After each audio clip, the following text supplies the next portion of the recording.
Good morning students. Business study के chapter number 5 में आज का टॉपिक है इनफॉर्मल ऑर्गेनाइजेशन, अनौपचारिक संगठन।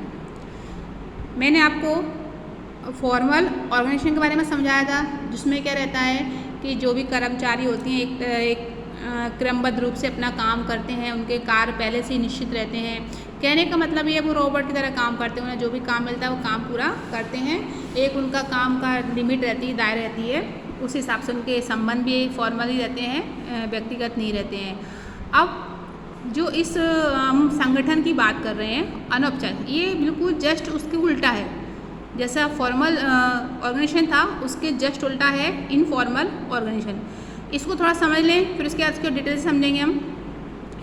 ये इसकी स्थापना जानबूझकर नहीं की जाती है। इनफॉर्मल जो संगठन होता है यानी अनौपचारिक संगठन जो होता है, इस संगठन की हम रचना एक तरह से निर्माण नहीं करते हैं, ये अपने आप बन जाता है। अनौपचारिक संगठन अपने आप बन जाता है। कैसे? इसमें इन संगठन की स्थापना पारस्परिक संबंध यानी अपने आपसी संबंध, अपनी रुचियाँ, एक व्यक्ति से दूसरे व्यक्ति की जो रुचि मिलती है, मतलब विचार जो मिलते हैं और समान हितों के कारण प्राकृतिक रूप से मिल जाते हैं। जैसे हम लोग दोस्ती करते हैं ना, अपने फ्रेंड सर्कल बनाते हैं, तो जो फ्रेंड सर्कल बनाते हैं हम स्कूल में रहते हुए ही, तो फ्रेंड सर्कल बनाना एक तरह से ग्रुप का निर्माण करना, तो वो कौन सा संगठन के अंतर्गत आता है? इनफॉर्मल ऑर्गेनाइजेशन के अंतर्गत। इसमें क्या रहता है, इसके कोई नियम, कोई कायदे कानून नहीं रहते इस संगठन के। और इस संगठन की एक महत्वपूर्ण विशेषता ये होती है कि इसमें मैत्रीपूर्ण और सहयोग की भावना होती है। यानी अपन अपनी हेल्पिंग नेचर के द्वारा या अपना अच्छा व्यवहार के द्वारा जब लोग से मिलते हैं तो उसके प्रकार हमारे जो संबंध बनते हैं, यानी मित्रता, कुल मिलाकर जो फ्रेंडशिप जो बनती है, जिसके साथ हमको बात करना अच्छा लगता है, तो इस प्रकार का जो ग्रुप बन जाता है तो उसे हम इनफॉर्मल ऑर्गेनाइजेशन की संज्ञा देते हैं। ये अपने आप बन जाते हैं। जैसे उदाहरण के तौर पर देखिए, एक छोटे कर्मचारी द्वारा सोपान श्रृंखला की अवहेलना कर सीधे प्रबंधक से बात कर सकता है। यानी प्रबंधक कौन होगा या किस संस्था का? मैनेजमेंट का अधिकारी हो गया, ठीक है। और कर्मचारी छोटे स्तर का है तो वो उच्च लेवल के कर्मचारी से बात कर सकता है सीधे।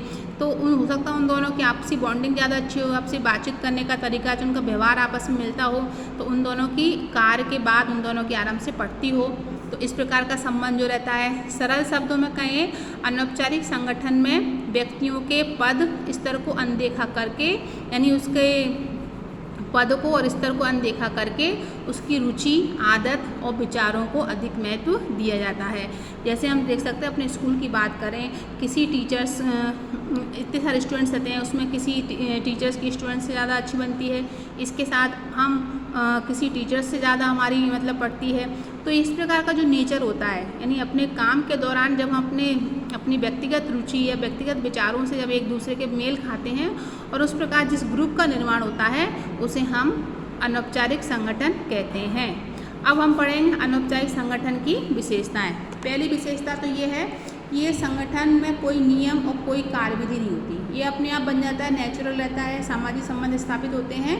तो अनौपचारिक संगठन में नियम और कार्यविधि को स्थापित नहीं किया जाता। यह संगठन जानबूझकर स्थापित नहीं किया जाता।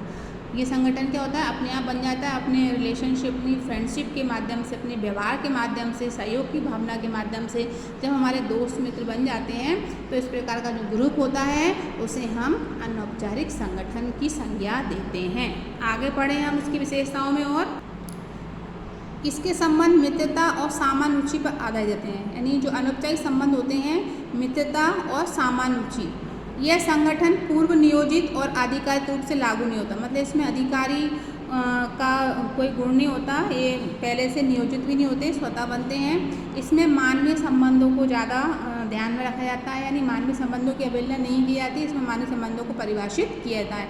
इस संगठन में स्थिरता नहीं पाई जाती। स्थिरता का मतलब यह है कि किस व्यक्ति से हमारी फ्रेंडशिप कब तक चलेगी या किसके साथ हम अपने विचार मिलेंगे, इसका कोई निश्चित रूप नहीं है, इसलिए इसमें स्थिरता नहीं पाई जाती। अब इस संगठन के लाभ पढ़ें। यह संगठन पहल क्षमता का विकास करता है। यह संगठन संप्रेषण प्रभावशाली बनाता है, यानी हम अब एक दूसरे से बात करने के माध्यम से अपने विचारों को आराम से एक व्यक्ति से दूसरे व्यक्ति तक पहुंचा सकते हैं। यह संगठन औपचारिक संगठन की कमियों को पूरा करता है। ये संगठन से संगठनात्मक उद्देश्य की पूर्ति होती है। इसका मतलब ये है कि जब कर्मचारी आपस में बातचीत करते हैं तो उसके विचार मिलते हैं और वे अपने काम को भी उस मित्रवत व्यवहार द्वारा अपने काम को भी अच्छे तरीके से पूरा कर सकते हैं। इसलिए बताया गया है कि इस संगठन से उद्देश्य की पूर्ति होती है। अब इस संगठन के उद्देश्य के साथ हम इसके दोष भी पढ़ेंगे। सबसे पहले यह संगठन भ्रम और विवादों को जन्म देता है। भ्रम और विवादों को मतलब जब व्यक्ति आपस में बातचीत करता है तो हो सकता है कुछ ऐसी कंडीशन होती हैं कि जब बेवजह की बातें जब निकलती हैं तो उससे में एक तरह से गलतियाँ भी और विवाद भी जन्म हो जाते हैं, लड़ाई झगड़े की संभावना ज़्यादा रहती है। पूर्व निर्धारित नियम नहीं होने से कर्मचारियों को मनमानी करने का अवसर मिल जाता है, यानी इसमें कोई नियम नहीं रहता।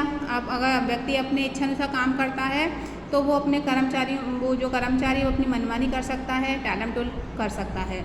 इस प्रकार के संगठन में अहितकर बातों से शीघ्रता से फैलने का डर रहता है, यानी जिस संस्था में अगर औपचारिक संबंध नहीं होते, केवल अनौपचारिक संगठन होते हैं तो उसमें क्या होता है मतलब अहितकर यानी जो व्यवसाय के संबंध में जो बात नहीं रहती उस बिना बात का एक तरह से अफवाह बनी रहती है और लोगों का जो काम ध्यान से भटक जाता है। यह संगठन परिवर्तन एवं नवाचार का विरोध करता है। इस प्रकार के संगठन में श्रम संघर्ष की स्थिति बनने का खतरा रहता है।